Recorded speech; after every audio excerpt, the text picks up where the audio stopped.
Y ahora que faltan 12 minutos para las 4, la recibo a la Eco Intensa, Nati Mazzei. Bienvenida de regreso, Nati. Muchas gracias. ¿Cómo están? ¿Bien, vos? Bien, llegué corriendo hoy, así que un poco agitada. Bien, no pasa nada. Contanos qué nos trajiste, Nati. Les traje un tema, venía con otro y último momento dije, no, hay que hablar de esto, así que vamos a hablar de esto. Hace un par de semanas llegamos en pleno shock, vine con post-elecciones y hablábamos mucho de negacionismo climático y de lo que implica, los riesgos que implica tener a un jefe de Estado que sea negacionista del cambio climático, Que ¿no? diga, no existe el calentamiento global. Claro, o que diga último en la lista de prioridades, que eso es algo que también sucede en el espacio de la libertad avanza. No, él dice que es un invento del socialismo. Y Marra dice que está séptimo, quinto en la lista de prioridades porque hay otras cosas por delante. Y sobre ese discurso es sobre el que quiero profundizar hoy. ¿Por qué? Porque este es un discurso que se escucha mucho.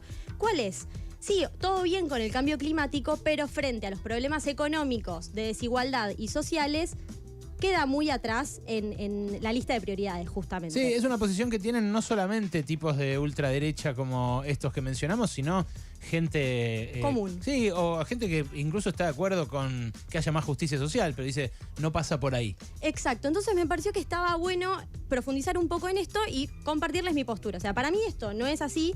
¿Por qué? Porque como dijimos muchas veces, el cambio climático está muy vinculado con las cuestiones económicas y con las cuestiones sociales. Pensemos que del ambiente, o sea, de la naturaleza, sacamos y somos provistos de un montón de los recursos naturales necesarios para nuestro desarrollo. O sea, desde que la humanidad habita la Tierra, obtiene cosas de la naturaleza para su desarrollo. ¿Podemos pensar Pero en que algo? pasó algo Sí. malo con el micrófono. Ahora lo están tratando de reparar.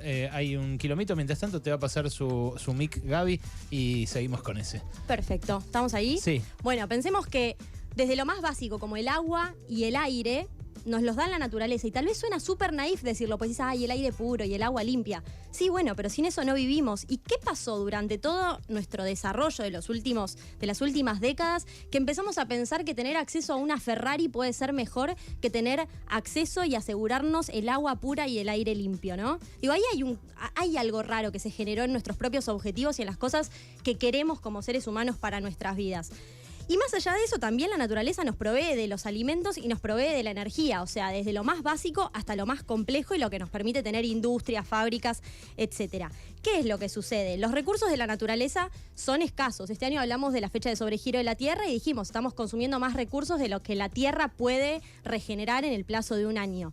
Esos recursos son limitados y lamentablemente los discursos de los líderes mundiales son prometerle a sus pueblos que pueden alcanzar un desarrollo ilimitado. Nos prometen a los países del sur global un desarrollo como el de los países del norte global.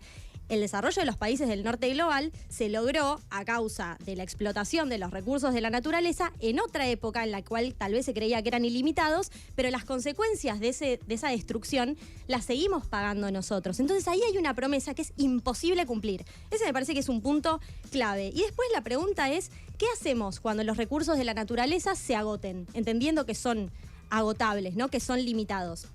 Y ahí aparece de vuelta esto que hay que tener en cuenta de cuál es la relación que hay entre el ambiente y la naturaleza, entre el ambiente y la economía y la igualdad. Y me acordé de la columna que hicimos sobre la crisis hídrica en Uruguay. Sí. ¿Qué pasó cuando se acabó el agua en Uruguay? La gente tenía que comprar botellas de agua. Había medidas que repartían algunas botellas, subsidios, la quita del IVA, etcétera. Pero, ¿con qué facilidad accedía al agua potable una persona con recursos económicos y con qué facilidad accedía una persona con pocos recursos económicos?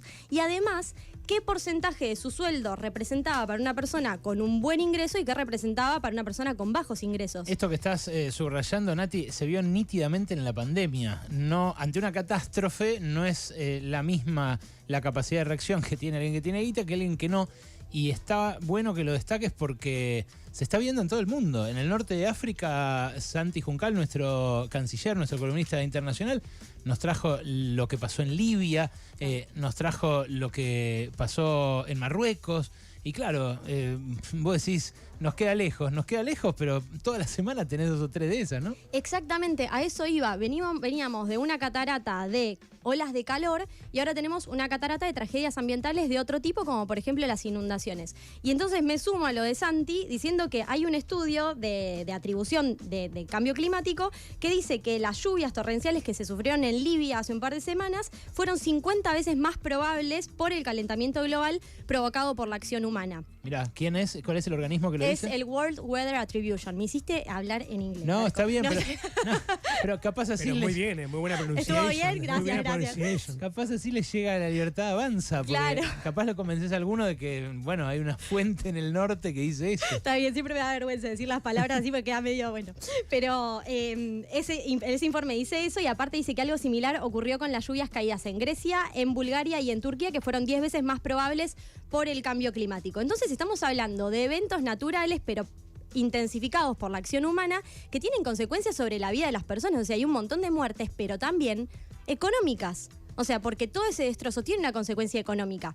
Y hay algo que se dice y que está probado, que es mucho más barato tomar acción frente al cambio climático y prepararse para los desastres naturales y aceptar que hay un cambio climático, que después hacer frente a la destrucción que es consecuencia de estas tragedias. Entonces, desde lo económico, claramente hay una vinculación y abordar el cambio climático es abordar también los problemas económicos.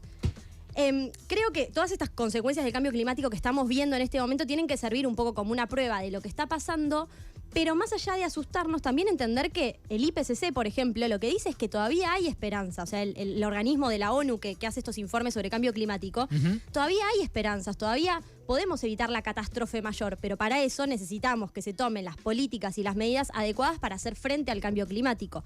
Y todo esto lo traigo porque tenemos una buena noticia que ustedes la mencionaron hace un ratito, que es que ingresó en la agenda de debate presidencial el tema ambiental. Y no me parece un dato menor. Esto es algo que antes no había sucedido y es el reclamo de un montón de gente. Tuvo más de un 18% de los votos este tema para ser incorporado en la agenda. Y va a ser muy interesante escuchar qué tienen para decir los candidatos y candidatas sobre este tema. Creo que va a salir el 8 de octubre y probablemente en la siguiente columna recojamos a ver qué es lo que dijeron.